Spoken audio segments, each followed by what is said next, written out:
अक्सर लोग कंफ्यूज होते हैं कि प्राकृतिक खेती और जैविक खेती एक ही है या अलग। तो चलिए आज हम जानते हैं इन दोनों में क्या अंतर है और किस प्रकार से ये अलग अलग है। अगर बात करें प्राकृतिक खेती की, तो प्राकृतिक खेती में हम सिर्फ प्राकृतिक तरीकों का इस्तेमाल करते हैं। इसमें कोई रासायनिक उर्वरकों, कीटनाशकों या हर्बिसाइड्स का उपयोग नहीं होता है। साथ ही इसमें खेती में मिट्टी और पर्यावरण की प्राकृतिक स्थिति को बनाए रखने में ध्यान दिया जाता है। अब बात करें जैविक खेती की, तो जैविक खेती में भी रासायनिक पदार्थों का इस्तेमाल नहीं किया जाता है, लेकिन ये एक प्रमाणित प्रक्रिया है। यानी जैविक खेती में विशेष नियमों का पालन किया जाता है। इस प्रकार की खेती के उत्पादों को प्रमाणित किया जाता है और इसे ऑर्गेनिक लेबल दिया जाता है।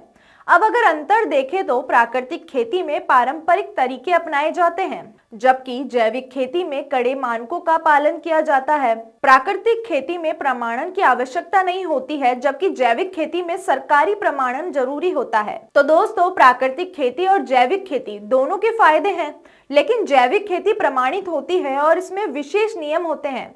अगर आप प्रमाणित और गुणवत्ता वाली खेती करना चाहते हैं तो जैविक खेती आपके लिए बेहतर है।